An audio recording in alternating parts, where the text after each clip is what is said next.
and some meeting minutes, then we'll go to new, old, and public access.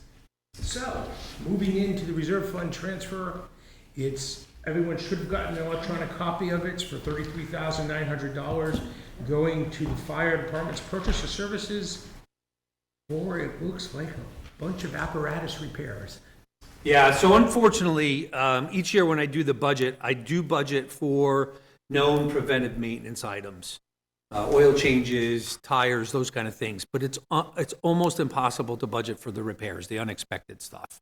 And unfortunately, this year, we continue to have a number of costly repairs in order to keep our vehicles and our fleet on the road so that we can continue to provide the service that we're expected to provide. So I did provide you with some examples of the repairs that we incurred this year.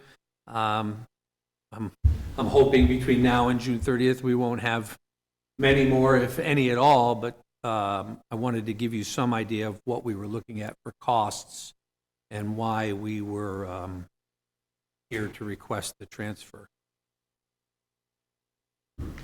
I have one question. Just what is, when it says repair primer, is that literally the lining of the tanks inside the tankers? So on each of our fire apparatus, we have the ability to draw water out of a static source like a pond.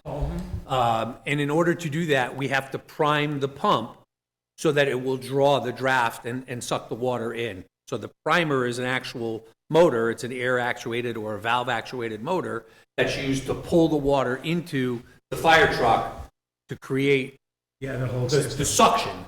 Yeah. And we had two of those fail on us this year. One was a mechanical failure, and the other one was age-related.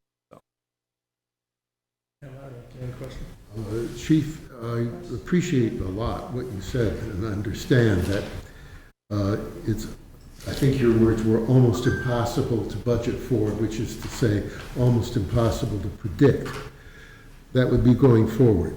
So looking back now, I'm curious if this list, knowing now what you couldn't know when you drew the budget up, if it's a matter of random and coincidental, or if it just turns out that it's almost a wave of same and similar age, useful life, and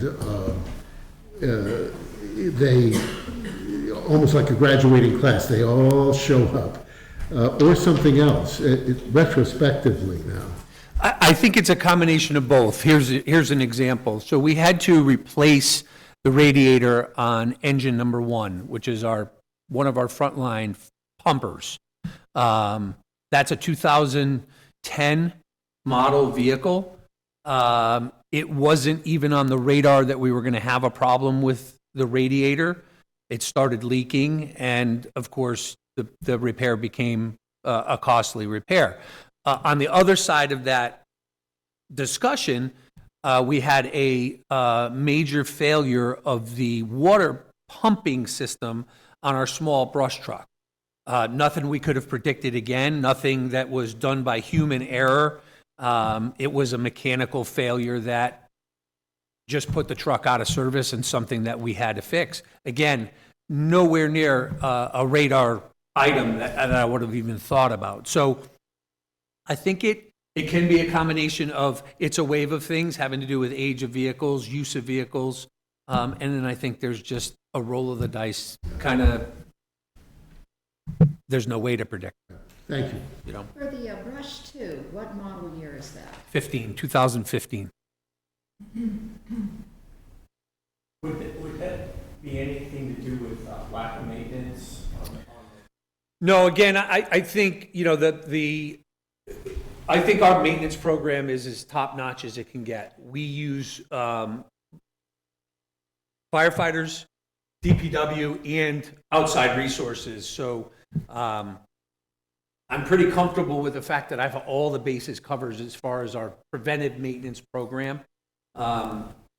Sometimes it just gets by us. Like I said, I would have never expected this radiator to start leaking, and it did, and we had to take care of it.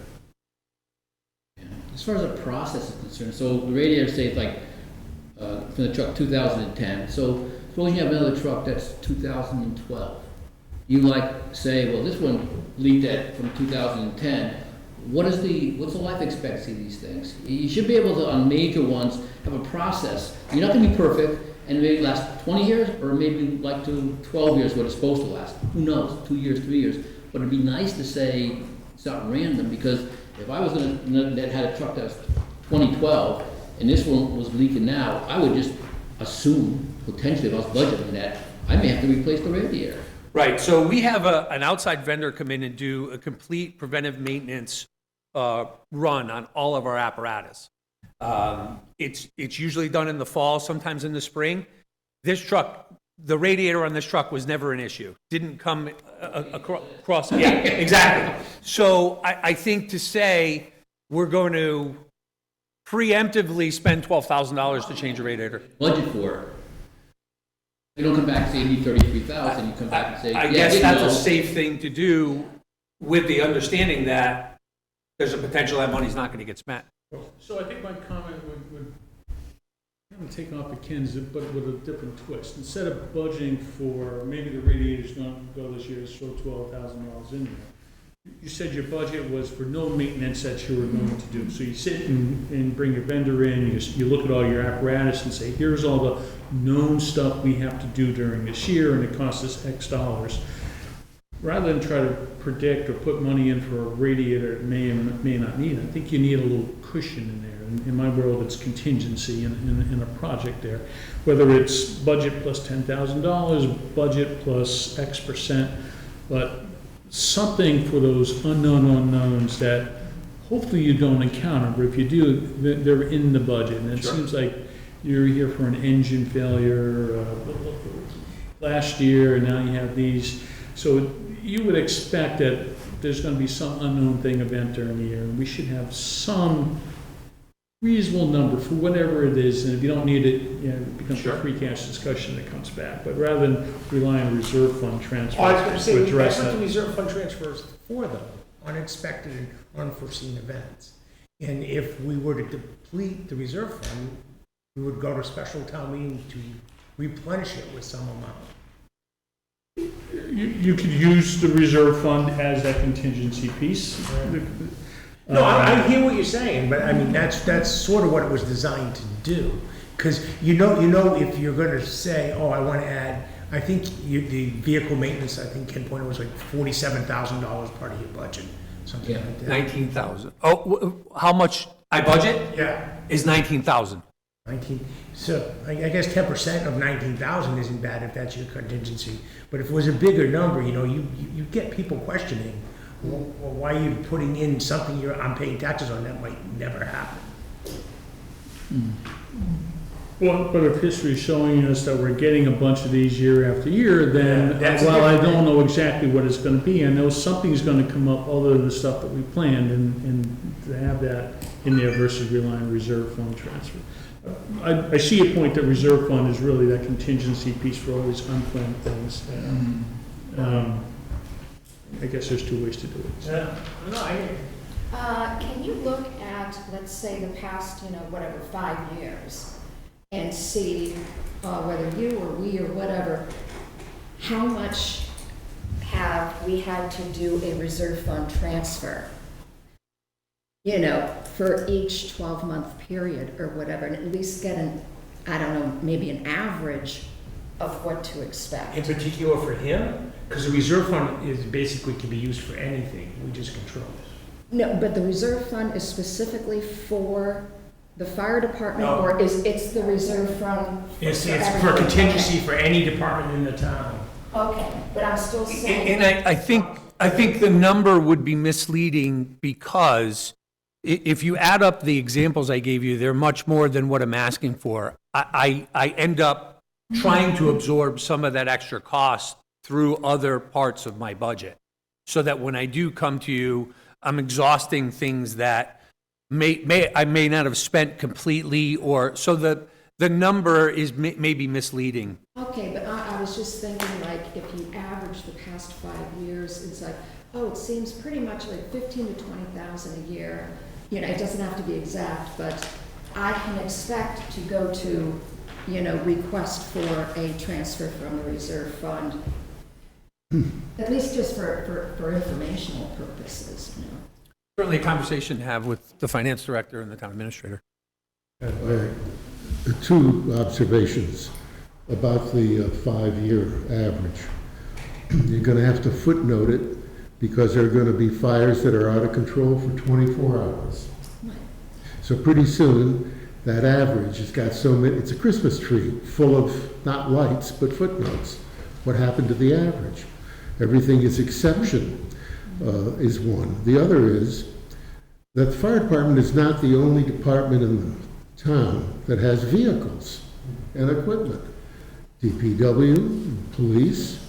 So if we start tacking on just in case money, then the townspeople would be right to say, why are you asking us to pay more taxes for what? Well, we'll see. Yeah, it'll come back to the general fund, not to us, the taxpayers, which is why I think it's imprudent and unwise to do what you suggest.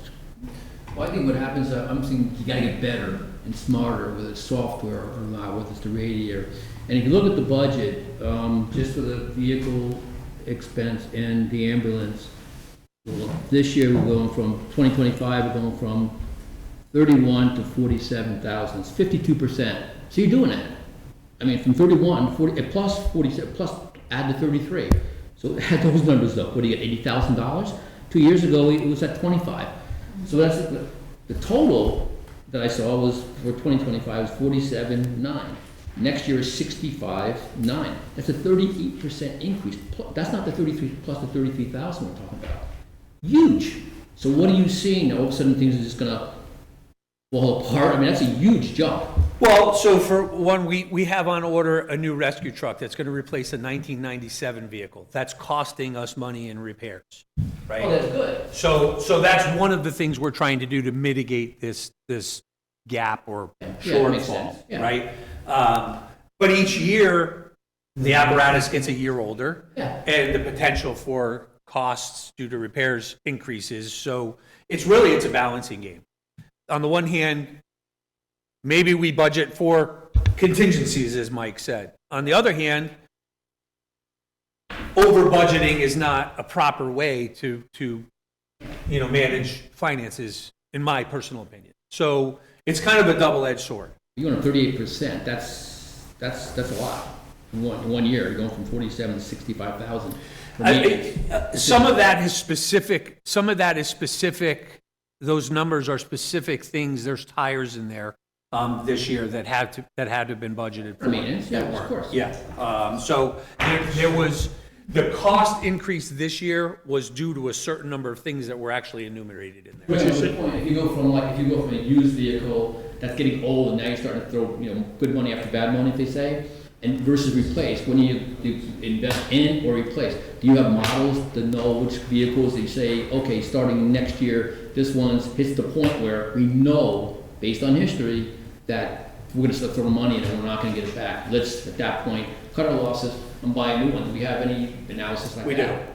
We do, Okay. and unfortunately, the cost of fire apparatus is astronomical. Well, I know from last year's budget. And that's again the balancing act. Do we spend $1.4 million to replace this truck, or do we continue to throw, as you say, bad money after good? Yeah.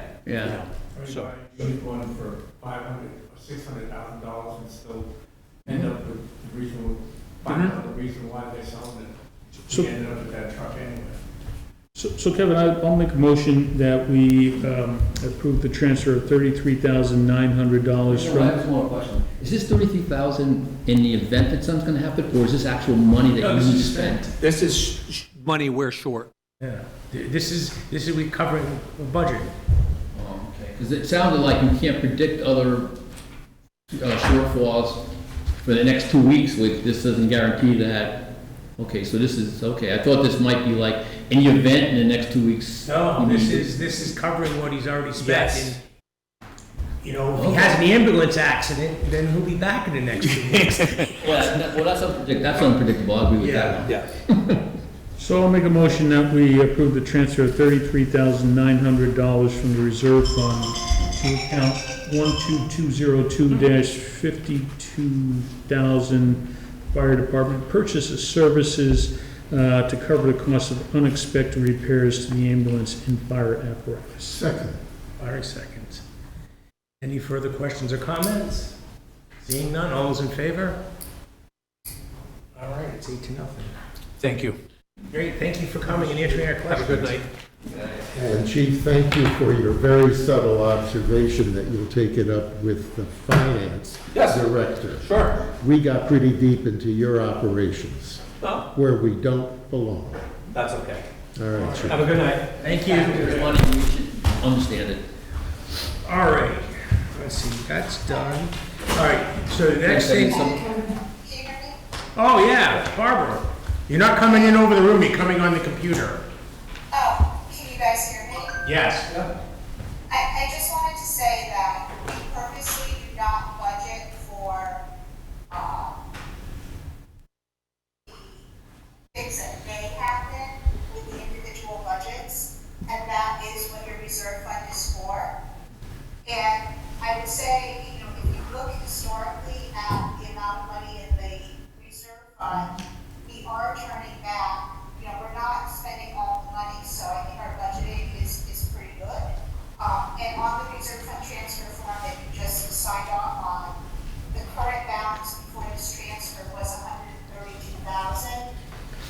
And the amount that was budgeted this year was $195,000. So we've gotten through the fiscal year taking into consideration that in every department, there was probably something that was not anticipated. So just to highlight, so now our balance after this vote is $98,439. So it was, Appreciate the discussion, it was good. And I think, Barb, one of the points here is that I think as you go through these, is this a question of, is the processes, are we improving? Can we isolate things better or not, or at least try and get better? That's all. You know, those are kind of the important questions. And I agree with the averages are averages. That's why I would never use an average without a standard deviation. That's the only thing I probably learned in my classes. So averages are averages without standard deviation. Know the difference is it's useless. So if you're going to use that, you know, add another feature to it, then you have something potentially. But anyway. Oh, I was Well, asking. I guess my point is, if we were going to put extra money in all the individual budgets, then we wouldn't need to be setting aside the amount of money in the reserve fund that we do. And the purpose of the reserve fund is for emergency or unforeseen things, and then that way it's available for everyone to use, as opposed to setting aside the sum of money in everyone's budget for a just in case. right. Right. Right, any other comments on that topic? Moving on to the meeting minutes of May 13th, 2025.